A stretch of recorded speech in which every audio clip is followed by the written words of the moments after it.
Assalamualaikum warahmatullahi wabarakatuh.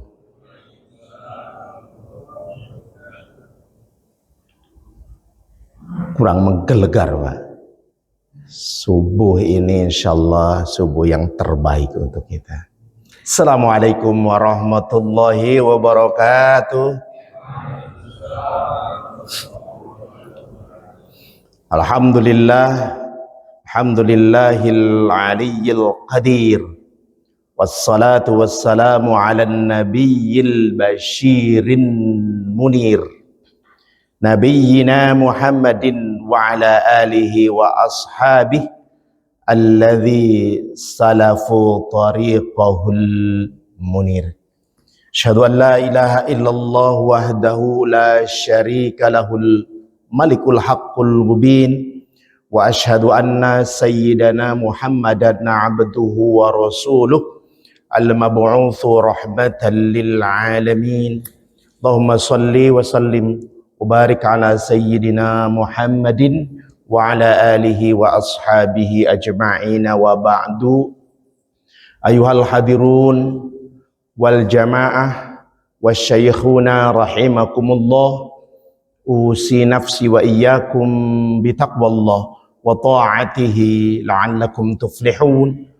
Qala Allah ta'ala fil Qur'anil Aziz, a'udzu billahi as-sami'il 'alim minasy syaithanir rajim. Wa in ta'adzana rabbukum la in syakartum la azidannakum wa la in kafartum inna 'adzabi lasyadid. Wa qala Allah ta'ala aidan, a'udzu billahi minasy syaithanir rajim. Ya ayyuhalladzina amanu taqullaha wal tanzur nafsum ma qaddamat lighad wattaqullaha innallaha khabirum bima ta'malun. Qala an-nabiy sallallahu alaihi wasallam, man salaka tariqan yaltamisu fihi ilman sahalallahu bihi tariqan ilal jannah.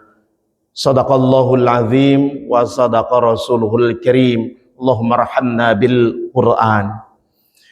Hadratal mukarramin, para sepuh, para jamaah yang dirahmati Allah Subhanahu wa taala, karena sesungguhnya layak bagi kita menjadikan hamba-hamba Allah yang senantiasa berkesempatan dan merespon seluruh apa yang telah ditetapkan oleh Allah Subhanahu wa taala, yaitu menjadikan diri kita menjadi orang-orang yang menuju ketakwaan kepada Allah Subhanahu wa taala dengan sebenar-benar ketakwaan. Mudah-mudahan hadirnya kita di sini menjadikan sarana bagi kita untuk tidak melewatkan waktu sedetik pun dalam hidup ini semata-mata dalam rangka ibadah kepada Allah Subhanahu wa taala.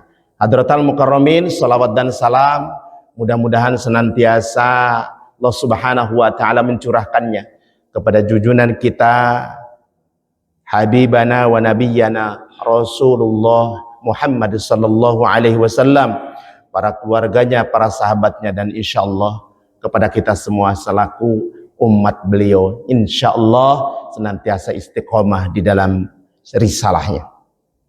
Hadratal mukarramin yang dirahmati Allah Subhanahu wa taala, Al-Fakir berkesempatan untuk menduduki posisi ini di depan. Karena sesungguhnya antara kita dan kita semua ada posisi di mana di hadapan Allah Subhanahu wa taala sama saja.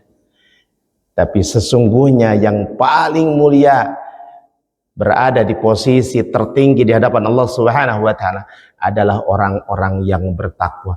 Cuma kebetulan kita ditakdirkan oleh Allah Subhanahu wa taala menjadi orang-orang yang berkesempatan, berpeluang untuk meraih derajat itu. Kenapa demikian? Allah Subhanahu wa taala yang menyampaikan kepada kita. Salah satu ayat di dalam surat Al-Maidah misalnya 151. Ciri orang-orang yang beriman adalah yang sangat berpeluang untuk meraih kedudukan itu. Kenapa? Allah Subhanahu wa taala menyampaikan ayatnya, billahi minasyaitonir rajim, innama kana qaulal mu'minin idza du'u ila Allahi wa rasulih liyahkuma bainahum ayyaqulu sami'na wa ata'na. Sesungguhnya telah ada dalam diri orang-orang yang beriman. Siapa mereka? Ketika Allah dan Rasul-Nya menyeru, maka mereka mengatakan sami'na wa ata'na. Saya mendengar, kami mendengar, kami siap untuk taat. Begitulah orang-orang yang beriman. Jadi ciri orang yang senantiasa merujuk pada orientasi hidup dalam meraih ketakwaan kepada Allah, orang-orang berimanlah yang berpeluang untuk itu. Kenapa? Karena mereka bercirikan setiap perintah Allah, setiap larangan Allah. Ketika Allah melarang, ketika Allah memerintah, kata orang-orang yang beriman, sami'na wa ata'na. Oleh karena itu, pagi ini alhamdulillah kita hadir dalam kajian syuruk di Masjid Babul Jannah. Insyaallah kita akan bersama-sama untuk membahas satu tema yang telah diamanahkan kepada Al-Fakir, yaitu memahami ilmu waris dan pembagiannya sesuai fikih Islam. Masya Allah. Ini jangan dikira Pak, tema ini atau ilmu ini membahasnya setelah ada yang wafat, bukan. Membahasnya adalah ketika kita masih hidup. Supaya apa? Supaya menjadi pahala. Hadratul Mukarramin, wabil khusus jajaran pengurus takmir Masjid Babul Jannah, izinkan Al-Fakir dan bersama-sama kita untuk membahas satu kajian ilmu, yang ilmu ini adalah bagian dari ilmu fikih. Apa itu fikih? Fikih adalah ahadul ulumul islamiyah allati tabhathu fil ahkami syar'iyyah al-amaliyah al-muta'alliqah bi af'alil insanil mukallaf. Jadi ilmu fikih itu adalah ilmu yang membahas tentang bagaimana hukum-hukum syariat praktis tentang perbuatan manusia mukallaf, diambil dari dalil-dalil Al-Quran dan Sunnah Rasulullah Sallallahu Alaihi Wasallam. Jadi ilmu waris adalah sama dengan bagaimana kita mempelajari ilmu sholat, ilmu zakat, puasa, dan lain sebagainya. Kata Ibnu Rusan di dalam salah satu kitabnya menyebutkan, ketika seseorang beramal tanpa ilmu, maka amalnya tersebut tertolak, bahkan tidak diterima oleh Allah Subhanahu wa taala. Fa kullu man fi ghairi ilmin ya'malu a'maluhu mardudatul la tuqbal. Maka sangat layak dan pantas ketika kita menginginkan satu ilmu atau satu amal kita lakukan supaya terkategori ibadah di sisi Allah Subhanahu wa taala, maka tak kalah pentingnya kaidah usul, ketika kita menginginkan satu amalan wajib itu tertunaikan, maka ilmu sesuatu yang merujuk tercapainya amal itu ditunaikan, maka ilmu itu atau perkara itu hukumnya wajib di sisi Allah Subhanahu wa taala. Nah, oleh karena itu satu pemahaman bagi kita bahwa waris adalah bagian dari salah satu bidang ilmu dan kebutuhan kita sebagai orang yang terindikasi Allah anugerahkan hidup di dunia. Maka wajib bagi kita untuk mempelajarinya. Baik, kita mulai. Para sepuh jamaah rahimakumullah, ini ada definisi hadis Rasulullah sallallahu alaihi wasallam yang diriwayatkan dari Ibnu Wajah. Kenapa Ustaz? Ta'allamul faraidh wa'allimuha. Kita berhenti di sini dulu. Ada satu teks kalimat hadis yang diawali dengan sebuah kata kerja. Di sini kata kerjanya adalah kata kerja perintah, atau kalau istilah Al-Mukarram Ustadz Hirajudin, ini namanya fi'lul amar, ya Pak ya, kata kerja perintah. Hadis ini dari baginda Rasul sallallahu alaihi wasallam untuk siapa? Hitabur Rasul wa hitabuli ummatih. Ya, rujukan sesuatu yang disampaikan oleh baginda Rasul sallallahu alaihi wasallam dari Allah Subhanahu wa taala, sesungguhnya khitabnya, objeknya adalah untuk kita, umat baginda Rasul sallallahu alaihi wasallam. Jadi kata baginda Rasul, pelajarilah ilmu faraid, ta'allamu, pelajarilah oleh kamu sekalian. Karena sesungguhnya ketika kita membaca hadis ini, ada perintah dari baginda Rasul. Ketika Rasulullah SAW yang memerintah, apa yang harus kita respon? Ketika kita cinta kepada Allah, kata Allah Subhanahu wa taala, maka ikuti Rasul. Ya. Ketika berbicara tentang kecintaan kepada Allah, salah satu petunjuk indikator bahwa kita cinta kepada Allah Subhanahu wa taala adalah dengan cara apa? Dengan cara mengikuti apa yang diajarkan Rasul, apa yang dibawa oleh Rasulullah SAW, dan apa yang dilarang oleh baginda Rasul SAW. Kemudian yang kedua, tidak hanya untuk mempelajari perintah dari Rasul SAW, tapi kemudian kata Rasulullah, wa'allimuha, dan ajarkanlah ilmu itu. Maka alhamdulillah hadir para bapak, ayah dari keluarganya, suami dari istrinya, ayah dari anak-anaknya. Ini adalah terindikasi yang diperintahkan oleh Allah Subhanahu wa taala dan Rasulullah sallallahu alaihi wasallam. Coba ketika kita membaca satu ayat Allah Subhanahu wa taala, Allah Subhanahu wa taala berfirman, a'udzubillahi minasyaitonir rajim. Ya ayyuhalladzina amanu qu anfusakum wa ahlikum nar.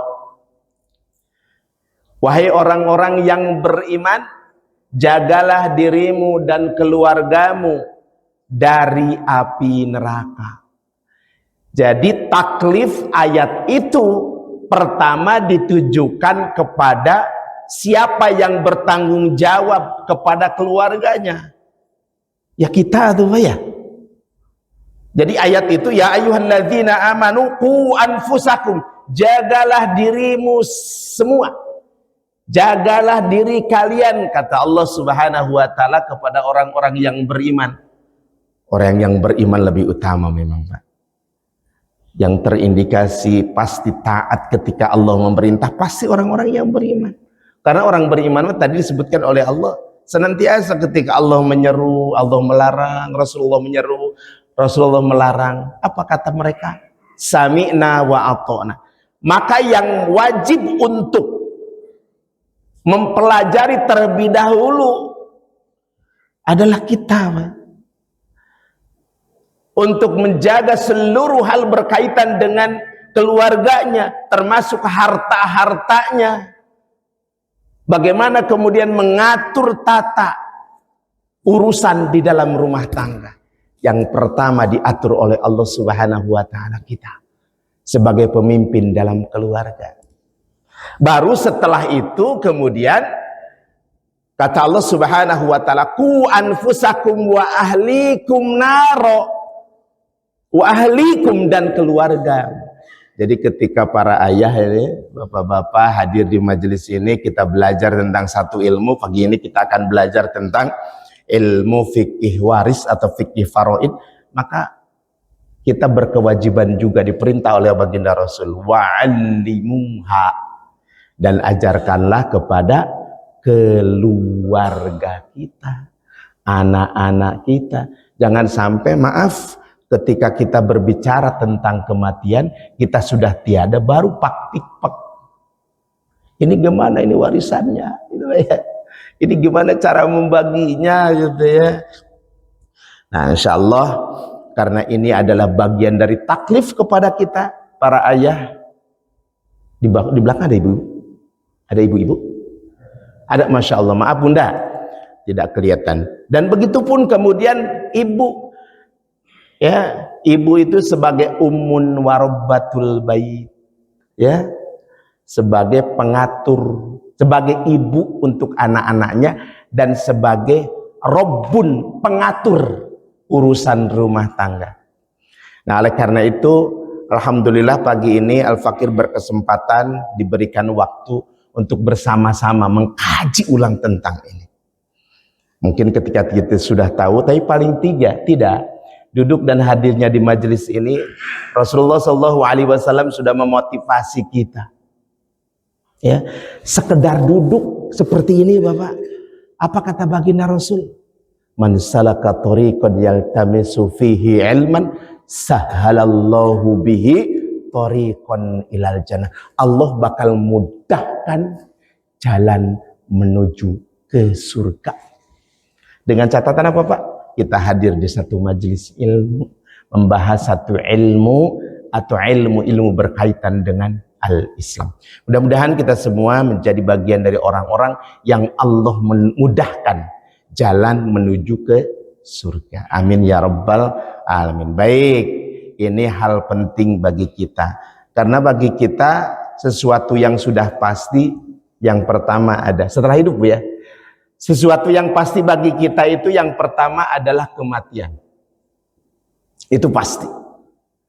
Karena kata Allah, setiap yang diberikan kehidupan di dunia, diberikan hidup oleh Allah, maka pasti mati. Ya. Nah, oleh karena itu, karena ini sesuatu yang pasti, yuk kita persiapkan untuk sama-sama mempersiapkan menghadapi kematian itu. Kenapa demikian? Karena sesungguhnya apa yang terjadi pada saat dimana kita wafat, tidak ada yang tahu di mana kita wafat, usia berapa kita, dalam kondisi seperti apa. Tapi Allah Subhanahu wa taala sudah mempersiapkan tentang itu semua, dan Allah Subhanahu wa taala memberikan kesempatan untuk kita, yaitu untuk sama-sama menjalankan tujuan hidup kita. Apa yang menjadi tujuan hidup kita? Ini tujuan hidup kita adalah sebagaimana Allah yang menetapkan. Satu saja. Tidak Allah kemudian menuntun tentang tujuan hidup kita itu menjadi seseorang, ya, pejabat gitu ya. Tidak. Tapi kata Allah Subhanahu wa taala, "Wa ma khalaqtul jinna wal insa illa liya'budun." Dan tidaklah aku ciptakan jin dan manusia illa liya'budun. Ini ada satu hal yang menarik, Bapak, dalam kalimat atau ayat ini. Yang pertama ada kalimat ma. Ya, ada kalimat ma. Nggak kelihatan. Ma ini kata Ustadz Siroj itu maknanya adalah manafiyi, meniadakan. Kemudian disambung dengan kalimat sebelum ujung ada illa. Ini namanya harful istisna. Ketika digabung maknanya menjadi al-qasru, pembatasan. Wa ma khalaqtul jinna wal insa illa liya'budun, dan tidaklah aku ciptakan jin dan manusia kecuali, nah tadi disebutkan al-qasru, tidak ada tujuan lain, tidak ada hal lain, illa liya'budun, kecuali untuk ibadah. Nah, oleh karena itu Al-Fakir ingin mengingatkan kepada diri Al-Fakir secara khusus dan kepada kita semua.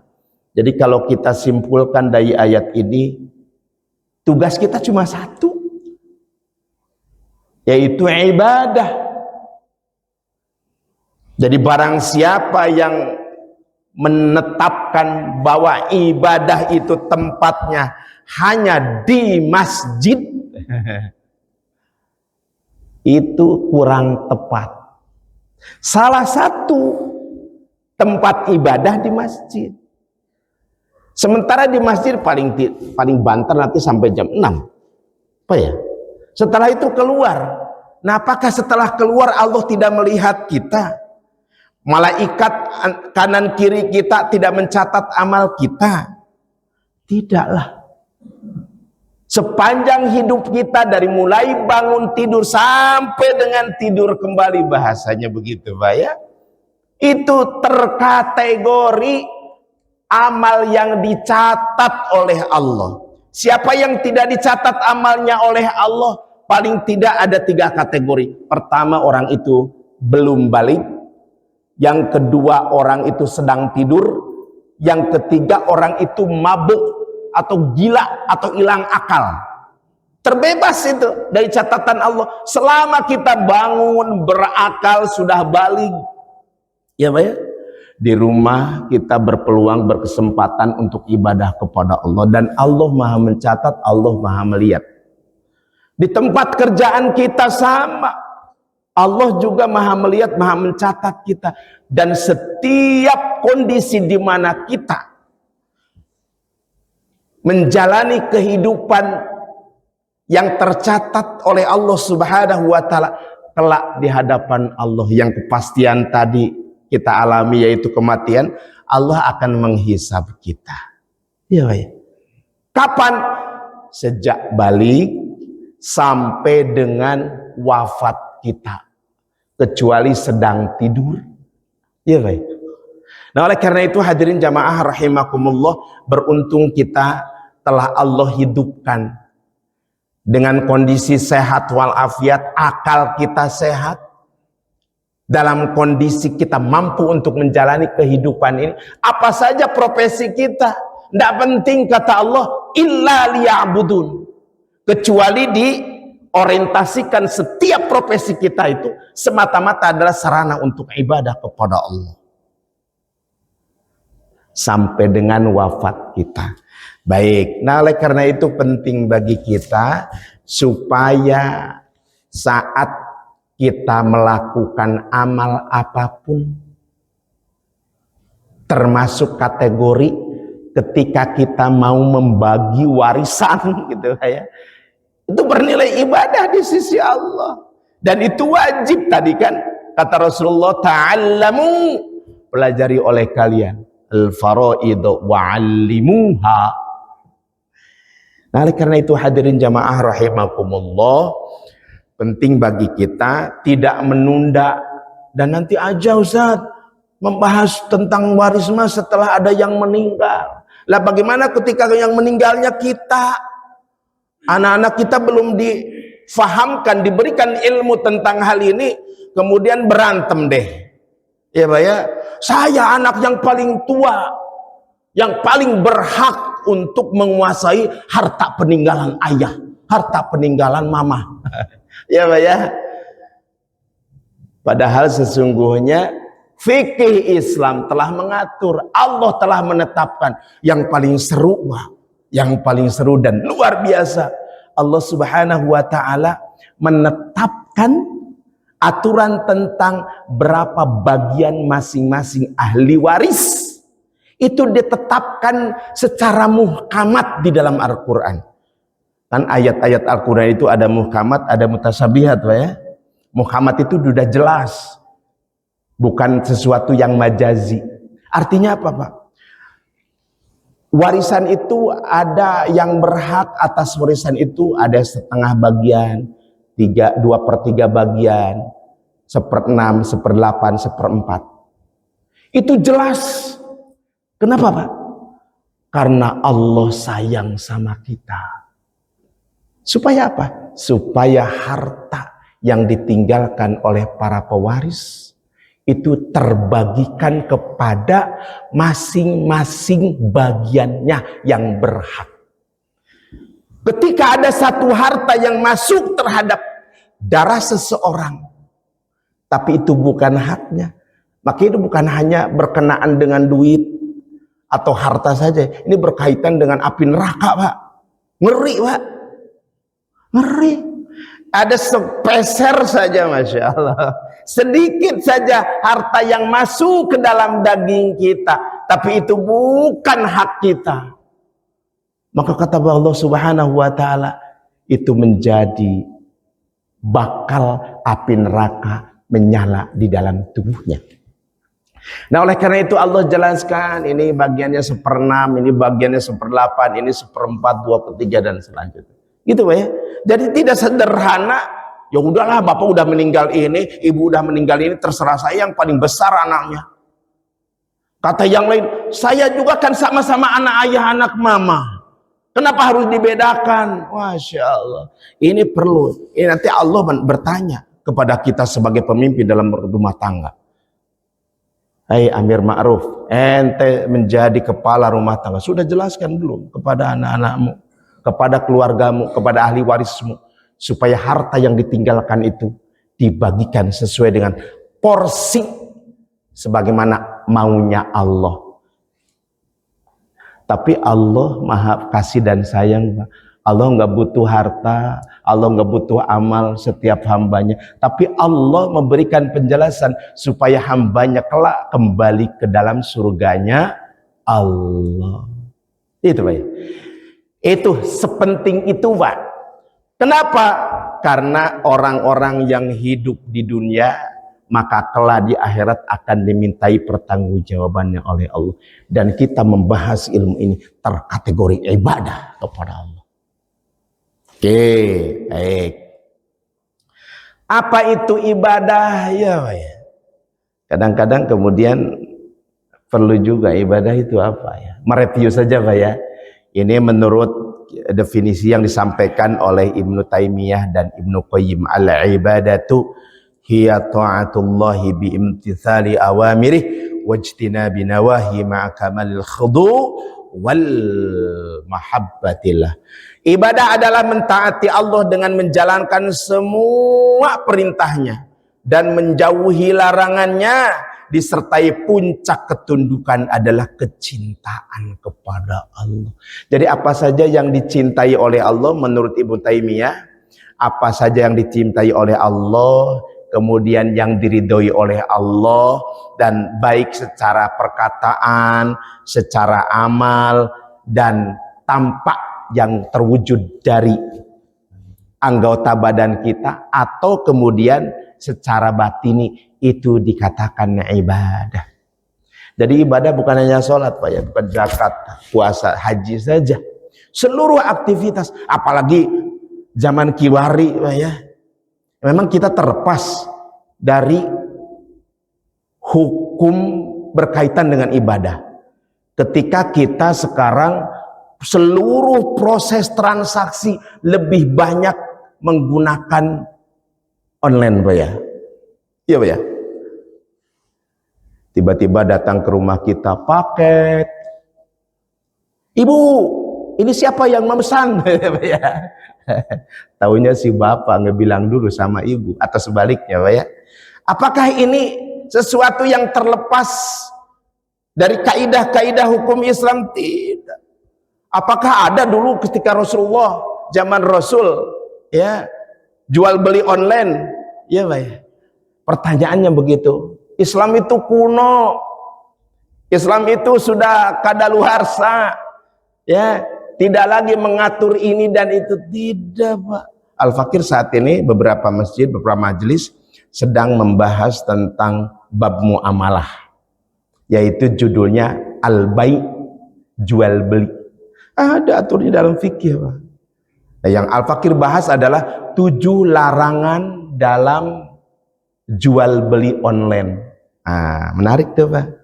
Kita harus tahu supaya apa? Supaya transaksi yang kita lakukan, walaupun kita di rumah secara sarungan, tapi transaksi itu bernilai ibadah di sisi Allah. Bagaimana caranya? Harus tahu ilmunya, ya Pak ya. Ada fikih namanya fikih muamalah. Bahkan Allah telah menegaskan ya tentang al-bai' wa halallahu al-bai'a wa harramar riba. Gitu Pak ya. Ini kajian tentang hal-hal yang berkenaan dengan ibadah. Apa saja? Jual beli, bagaimana kita sedang di kantor, bagaimana kita, ketika kita berpolitik, ketika kita bernegara, semuanya telah ada aturannya kok. Rasulullah SAW menjadi pebisnis ulung, sehingga kemudian direkrut oleh Ibunda Khadijah. Kenapa? Karena Rasulullah adalah sosok pebisnis ulung. Monggo dibaca tentang sirahnya. Ya, Rasulullah SAW setelah hijrah ke Madinah, bagaimana kemudian sikap orang-orang di Madinah? Ya, dan beliau bukan hanya diutus oleh Allah sebagai Nabi dan Rasul, tapi beliau sebagai pemimpin negara. Apakah orang Yahudi, Nasrani, Majusi pada saat itu gelut gitu ya? Perang. Betul di satu sisi ketika berkaitan dengan akidah. Rasulullah mencontohkan ketika bermuamalah, ketika dalam kehidupan bernegara, Rasulullah menjadi pemimpinnya, semuanya aman Pak, nyaman. Orang Majusi, orang Nasrani, Yahudi di dalam naungan kepemimpinan Rasul. Ada dalam fikihnya, namanya fikhud daulah, ada fikhus siasah, ada. Jadi semuanya adalah sarana untuk ibadah, tidak terbatas dengan profesi. Baik, itu beribadah. Oke. Nah, ini yang tadi Al-Fakir sebut ya. Ya Pak ya? Ini sesuatu yang pasti. Cuma masalahnya kan kita tidak dikasih tahu sama Allah. Ya, apakah saya belakangan, bapak-bapak duluan, kan nggak tahu Pak ya. Siapa yang paling duluan wafat? Yang pasti ini suatu kepastian. Kullu nafsin dha'iqatul maut. Tiap-tiap yang berjiwa, yang hidup pasti akan merasakan kematian. Jadi tempatnya kita di dunia itu sarana untuk ibadah. Syarat ibadah itu harus hidup. Nah ini Pak, lagi-lagi orang-orang yang beriman. Ya ayyuhalladzina amanu taqullaha haqqa tuqatih wa la tamutunna illa wa antum muslimun. Wahai orang-orang yang beriman, bertakwalah kepada Allah dengan sebenar-benarnya takwa kepadanya, dan janganlah kamu mati seolah-olah Allah tidak tahu ya. Padahal ini penegasan banget kepada kita, wahai manusia, jangan kamu mati dulu ya, illa wa antum muslimun, kecuali kamu sudah menjadi orang muslim paripurna. Ya, apa itu Islam? Oh, detil lagi Pak, panjang lagi nih, harus sampai jam 9 Pak. Banyak banget, cuma sejam ingin masuk surga. Maaf Ustaz. Ya Pak ya. Apa maknanya? Maknanya adalah orang-orang yang beriman diperintah oleh Allah pertama bertakwa. Sudah. Kenapa Pak? Syaratnya takwa untuk masuk surga. Wasari'u ila magfiratin min rabbikum wa jannatin 'arduha samawati wal ardh u'iddat lil muttaqin. Nah, itu syaratnya. Kita masuk ke dalam surga. Zero dari dosa. Kan manusia itu mahalul khotowanisyanusan, betul. Tapi kita diberikan oleh Allah untuk hidup bergegas. Kita untuk bertobat kepada Allah sebelum wafat. Bahasa Allah, illa wa antum muslimun. Masuklah kalian ke dalam Islam secara kafah. Ya ayyuhalladzina amanu dukhulu fis silmi kafah. Itu sama Pak perintah. Ya ayyuhalladzina amanu kutiba alaikumusiyam, sama. Ya Pak ya? Kepada orang-orang yang beriman. Kenapa? Pada orang yang beriman yang sudah pasti siap untuk melaksanakan perintah Allah. Yang lain tidak. Maka masuk ke dalam Islam secara kafah dan menjadikan syarat. Ya, menjadikan syarat orang tersebut siap untuk dijadikan penduduk surga, kecuali di dunianya dia sudah melakukan seluruh dinul Islam. Apa din? Din itu aturan. Islam itu Islam. Ya baik. Salat diatur oleh Islam, zakat diatur oleh Islam, puasa, haji dan seluruh. Orang-orang sekuler, Pak. Apa sekuler itu? Fasluddin anil hayah. Yang memisahkan kehidupan dengan agama itu ketika bukan di masjid, di luar masjid. Ini bukan di masjid. Islam jangan dibilang-bilang. Jangan disebut-sebut. Ini di luar, ini di kantor. Ya, ini di sekolah. Ini di pasar. Jangan ngomongin Islam. Itu sekuler, Pak. Padahal Allah Maha Hidup mencatat setiap amal kita. Itulah pemahaman Islam. Islam itu sebagai din. Al-Islamu huwa dinul ladzi anzalahu Allahu ala sayyidina Muhammadin sallallahu alaihi wasallam litanzim. Dalam satu kitab disebutkan. Jadi Islam itu agama yang diturunkan oleh Allah kepada Rasul untuk sebagai aturan. Dari mulai bangun tidur diatur oleh Allah. Tidur itu mubah. Tapi mulai bangun tidur kita dididik oleh Rasulullah, diajarkan oleh Rasulullah, diberikan contoh oleh Rasulullah SAW dengan cara apa? Berdoa. Masya Allah. Sementara kata Allah, siapa saja yang mengatakan dirinya cinta kepada Allah, ittiba kepada Rasul. Ikuti Rasul. Rasul bangun tidur doa-doa. Alhamdulillahilladzi ahyana ba'dama amatana wa ilaihin nusyur. Ini doa sekedar itu. Itu ibadah di sisi Allah. Dan itu adalah menunjukkan diri kita sebagai hamba yang cinta kepada Allah. Dengan cara apa? Mengikuti atau ittiba kepada Rasul. Masya Allah. Ya. Alhamdulillah. Nah, oleh karena itu para sepuh jamaah, Bapak Ibu rahimakumullah, itulah kemudian kenapa ketika kita ibadah itu harus di dunia.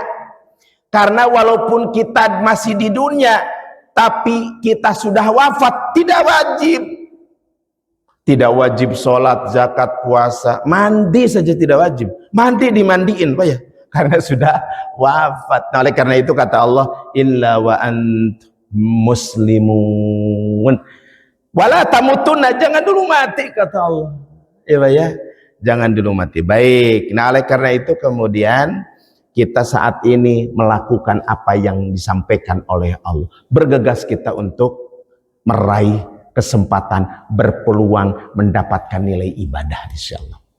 Wa tasimu bihablillahi jami'an wa la tafarraqu. Lebih banyak keluarga yang tidak memahami apa yang semestinya dikuasai, difahami, kemudian Al-Fakir ada kisah gini Bu, Pak.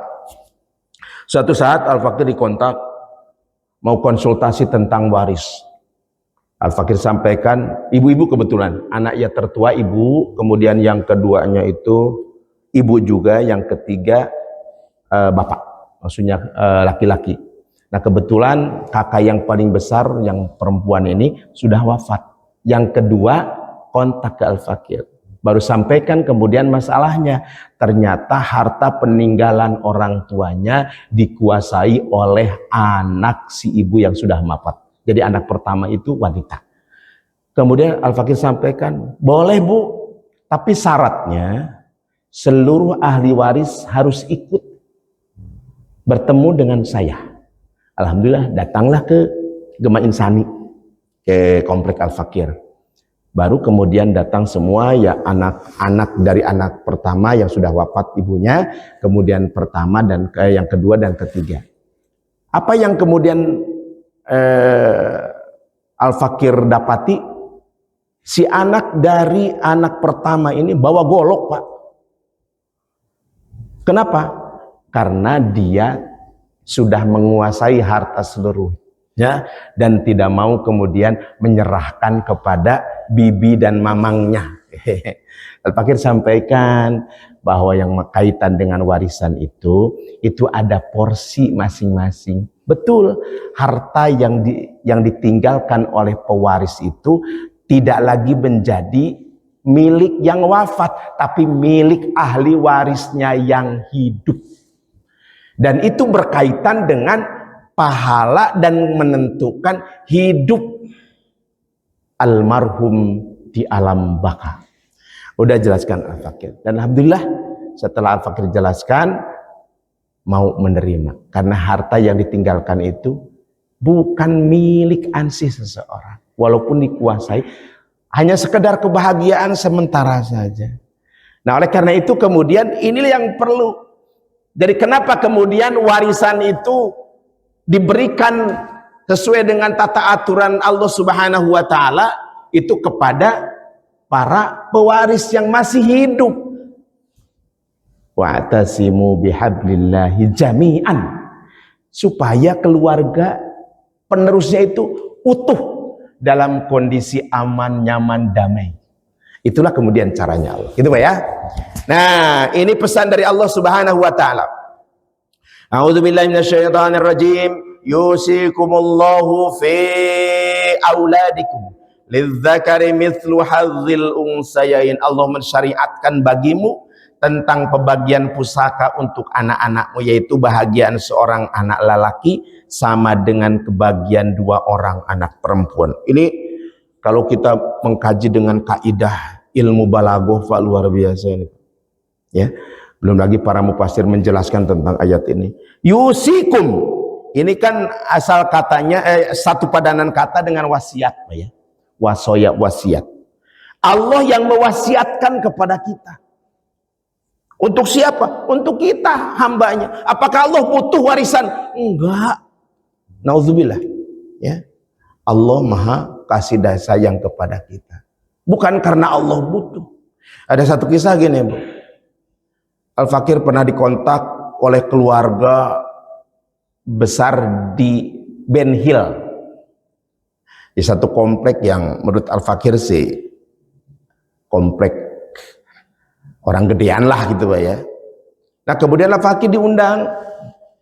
Setelah nyampe ke rumahnya di Ben Hill itu, keluarganya anak-anaknya ada 9 Pak ya, yang terakhir laki-laki, 8-nya perempuan yang menggunakan kerudung yang menutup aurat secara sempurna. Itu ada 1 orang, yang lainnya macam-macam, ada yang pakai you can see, ada yang pakai jin bolong-bolong. Artinya apa Pak? Memahami tentang Islam menurut Al-Fakir. Dari itu saja kemudian agak kurang keluarga ini.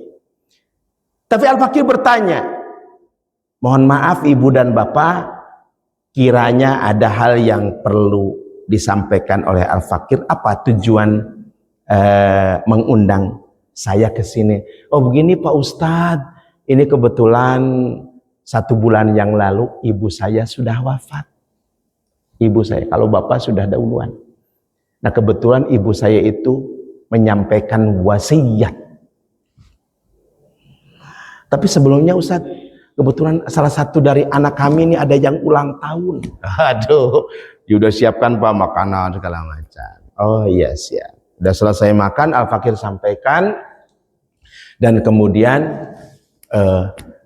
salah satu anak terbesar dari keluarga itu, kebetulan dia di kerudung, menyampaikan, Ustadz, mohon maaf, sebetulnya sih kami ini masing-masing sudah cukuplah dalam kehidupan. Rumah, kebutuhan sehari-hari alhamdulillah tercukupi. Hanya ada satu hal yang ditinggalkan oleh ibu saya. Apa itu? Wasiat. Apa wasiatnya, Bu? Wasiatnya adalah tolong nanti kalau ibu wafat, harta peninggalan ibu tolong dibagikan secara Islam. Weh, keren, Pak. Anak-anaknya berkumpul semua. Al-Fakir di sana berkesempatan untuk seperti ini nih, menjelaskan apa kaitannya dengan kita hidup, menjalani kehidupan, harta yang kita miliki, kemudian harta yang kita tinggalkan. Al-Fakir sampaikan porsinya masing-masing. Kebetulan anaknya 9, anak laki-lakinya 1, berarti jumlahnya 10, dibagi 10. Anak laki-lakinya 2/10, dan kemudian anak perempuannya masing-masing 1/10. Udah dihitung oleh Al-Fakir. Baik, makasih Ustadz. Nanti kami tinggal. Ini gimana caranya? Apakah rumah ini dijual? Apa kejelasan lagi? Tidak perlu dijual. Paling tidak yang perlu diketahui, disepakati dulu, masing-masing ahli waris yang ditinggalkan oleh ibu almarhum itu mengetahui berapa porsi dari harta warisan yang ditinggal. Itu dulu. Nanti disepakati bagaimana cara membagikannya. Ustadz, boleh enggak rumah ini kami yang membelinya dari salah satu anak dari keluarga itu? Boleh, saya bilang. Yang pasti kemudian yang lainnya mendapatkan porsi bagian dari harta tersebut sesuai dengan bagiannya. Catatan bagi Al-Fakir, demikian rupa ketika seorang ibu menyampaikan wasiat, anak-anaknya takut, Pak. Takut kewalat katanya. Kalau saya tidak menyampaikan atau membagikan ini secara Islam, padahal mereka tidak ngerti gitu ya, tidak ngerti. Makanya kemudian undang Al-Fakir, dan kemudian Al-Fakir sampaikan, Al-Fakir hitung, kemudian bapak kebagian sekian, ibu-ibu masing-masing kerja. Tidak sama ya Ustadz? Tidak, karena sampaikan Al-Fakir ya, kata Allah, yusikumullahu fi auladikum lidzakari mithlu hadzil unsayain. Apakah Allah tidak adil? Ada penjelasannya, Pak.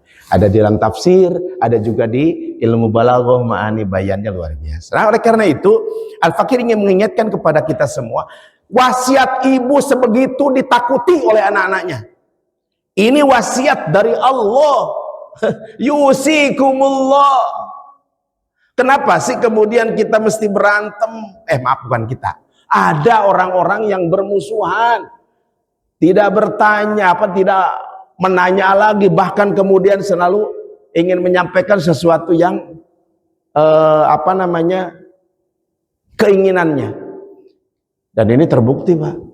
Al-Fakir pernah mengadakan satu kajian pembahasan ilmu waris ini kerjasama dengan MUI Cipayung, Jakarta Timur. Salah satu pengurusnya itu dokter, Pak. Dokter, ya. Dokter kalau tidak salah Timur Tengah lah. Tapi beliau tidak mampu mengurusi warisan yang ditinggalkan oleh orang tuanya, dan itu sampai kemudian blunder, tidak selesai.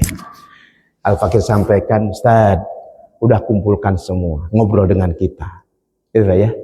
Jadi syarat kenapa kemudian Al-Fakir tadi kemarin sampaikan kepada Ustadz Siraj, sebaiknya memang membahas tentang ilmu waris itu seluruh anggota ahli waris atau keluarga ngikut, ya, supaya sama-sama dalam satu waktu mendapatkan penjelasan betapa penting ilmu ini, betapa kita wajib untuk mengetahui tentang ilmu waris ini.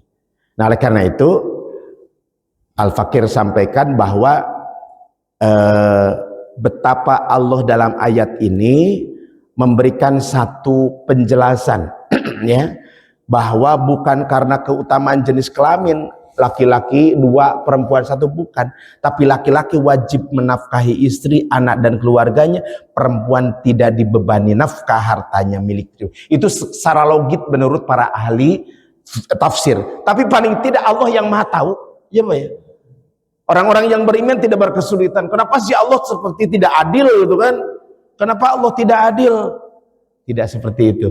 Tapi Allah pasti Maha tahu. Supaya kita senantiasa menjalankan apapun yang Allah senantiasa berikan kepada kita. Hukum waris bersumber dari Allah, bukan budaya. Perempuan dijamin haknya secara tegas. Keadilan Islam bersifat profesional sesuai dengan tanggung jawab menjaga keharmonisan keluarga setelah wafatnya seseorang. Ini yang paling penting, Pak. Menjaga keharmonisan. Gara-gara warisan kemudian harus ribut, Pak ya. Tapi ketika sama-sama kemudian memahaminya, maka insya Allah kita akan senantiasa berorientasi untuk mendapatkan ridho Allah Subhanahu wa Ta'ala.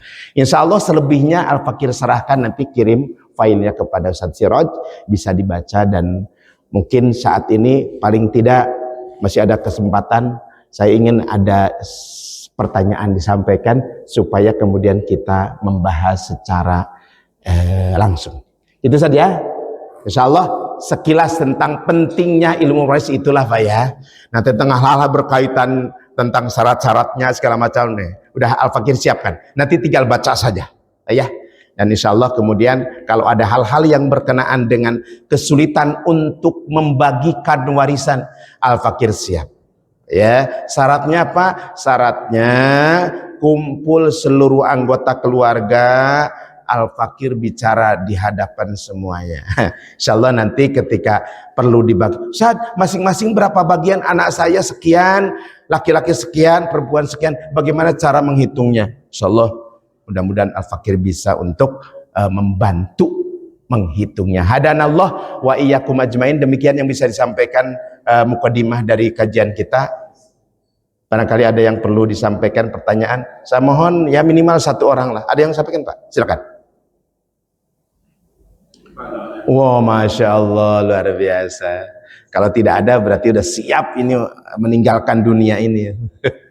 Kalau nggak ada anak, itu bisa dilanjutkan sampai 5 hari. Siap. Yang maaf itu lagi pilot ya. Tidak apa-apa.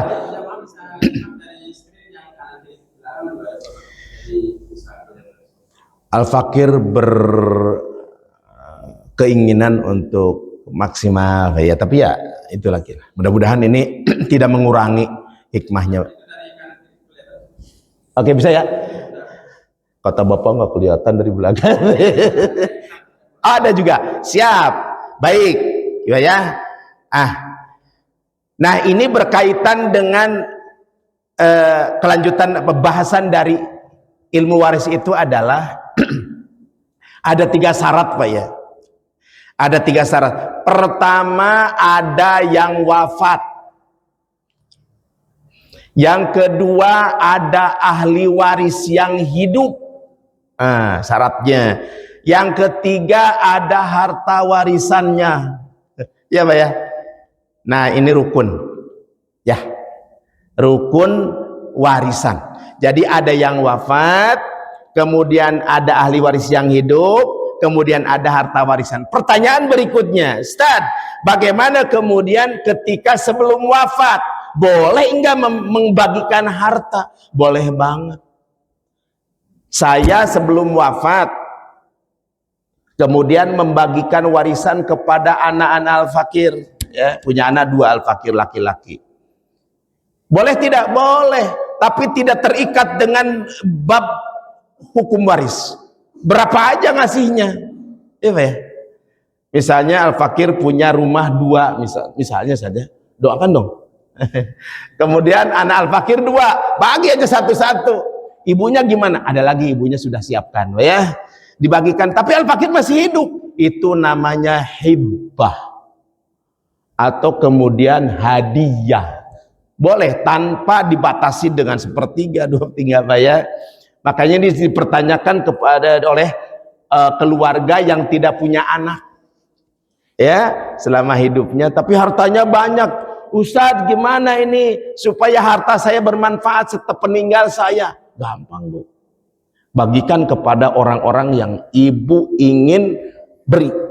Tapi sebelum wafat itu namanya hadiah, ya. Jangan nunggu, Ustadz, bagaimana nanti saya boleh nggak nitip pada seseorang, tolong dibagikan ke si A, si B, si C, itu kan. Tapi kemudian saya nanti setelah meninggal, ya nggak bisa lah Bu, saya bilang gitu kan. Karena setelah meninggal itu ada ikatan aturan hukum waris. Itu pertanyaan yang pertama. Jadi boleh tidak kalau sebelum wafat dibagikan? Boleh. Saya sarankan kepada keluarga yang tidak punya anak, kebetulan anaknya anak angkat, kasih dia Pak, sebelum kita wafat. Oh insya Allah berpahala luar biasa. Tapi beda ketika sudah wafat, anak angkat tidak mendapat bagian. Ya Pak ya.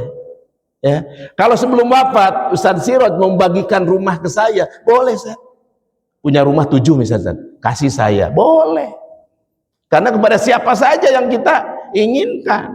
Yang kedua, adanya ahli waris yang hidup.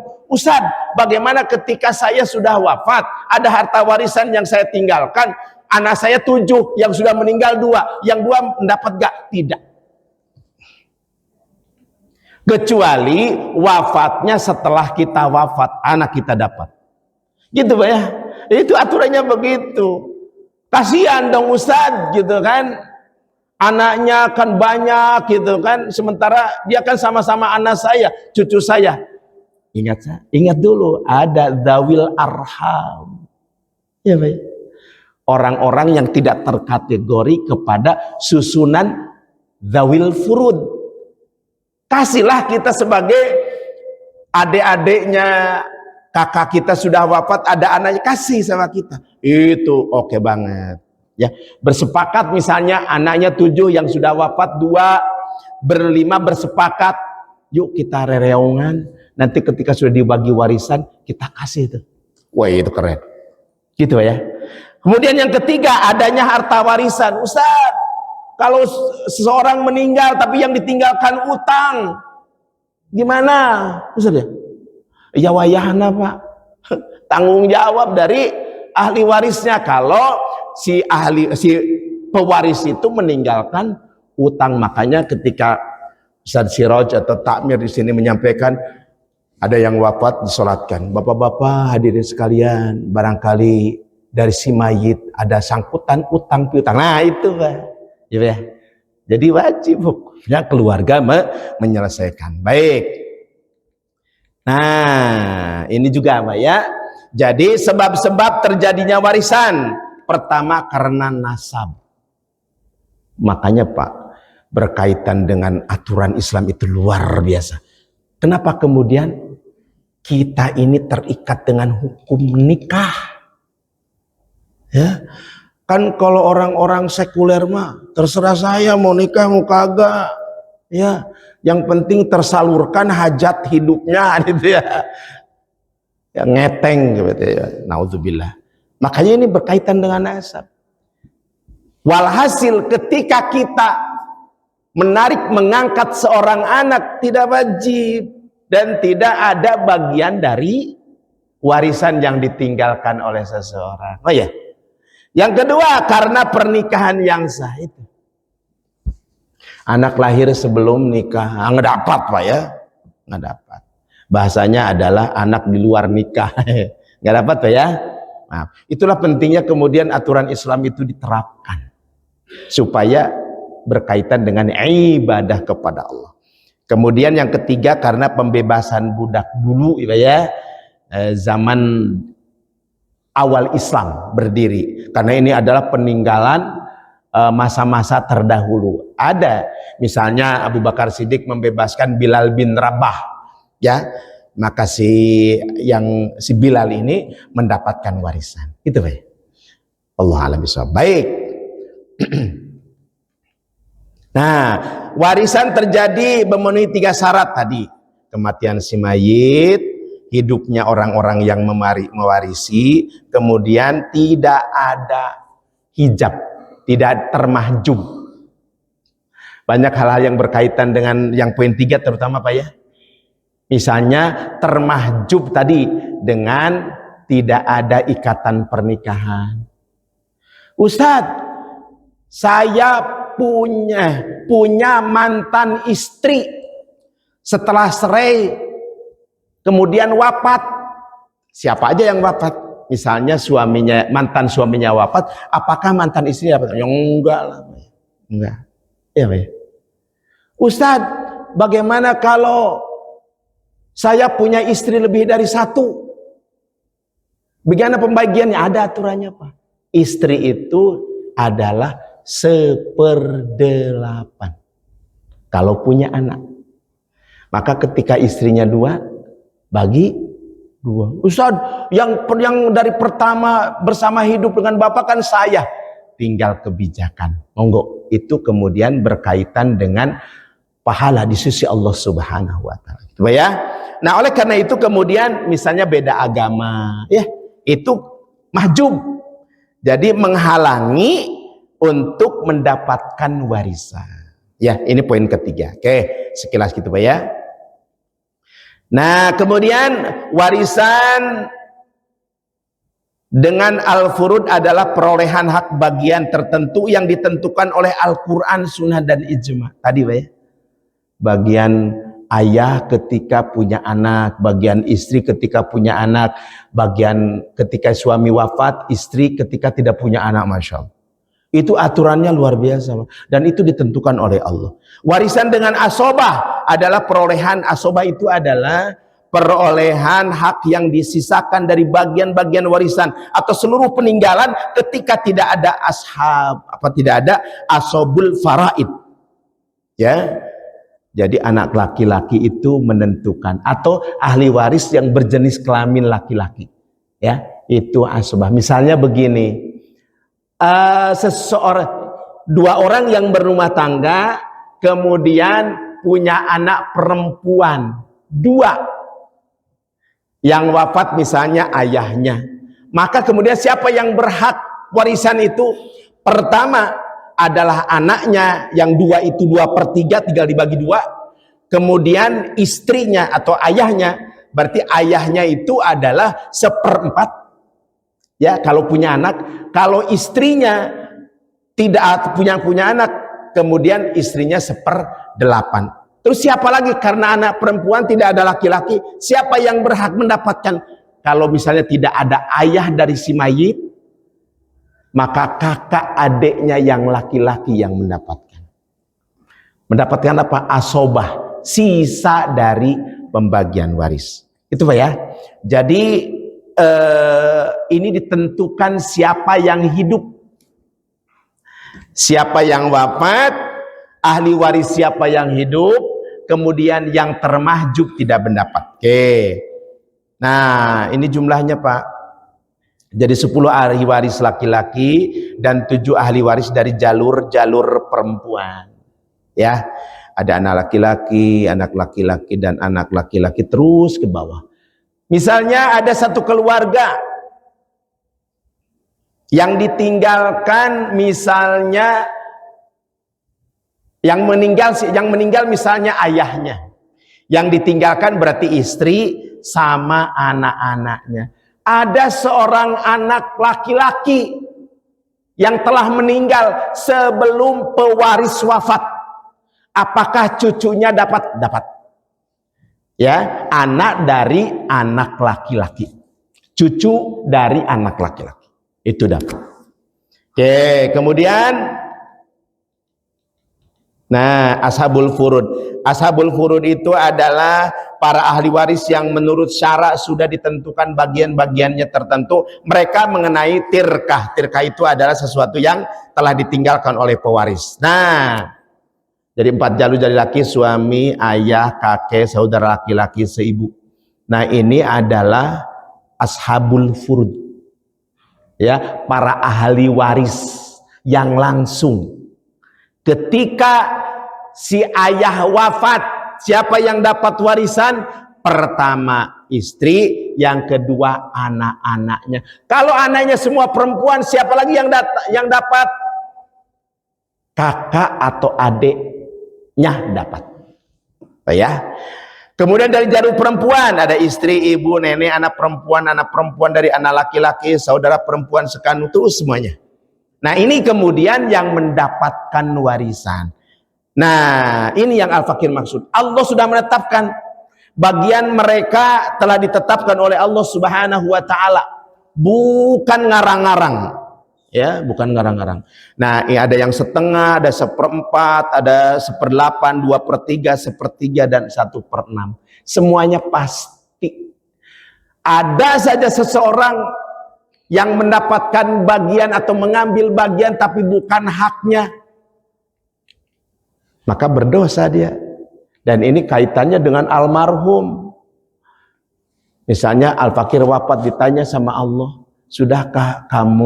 Sudahkah Anda Amir menjelaskan tentang warisan yang kamu tinggalkan kepada anak-anak kamu?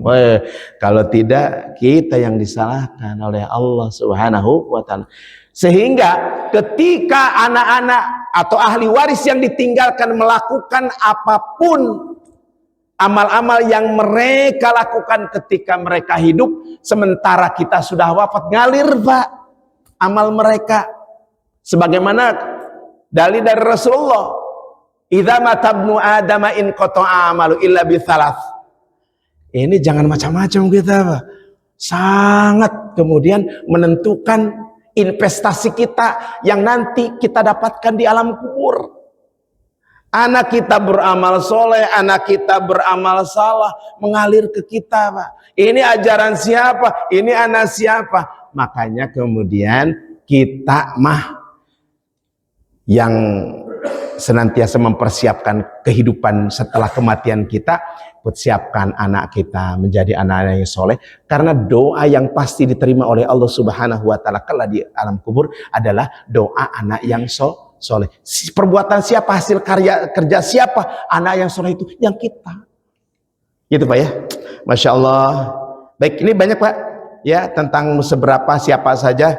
Nah, ini tentang fikih lah. Jadi ya, demikian yang bisa sekilas Al-Fakir sampaikan, mudah-mudahan menjadi ilmu bagi kita. Adanallahu wa iyyakum ajma'in. Mohon maaf atas segala kekurangan dan kehilapan. Wallahul muwaffiq ila aqwamit thoriq wal minkum. Assalamualaikum warahmatullahi wabarakatuh.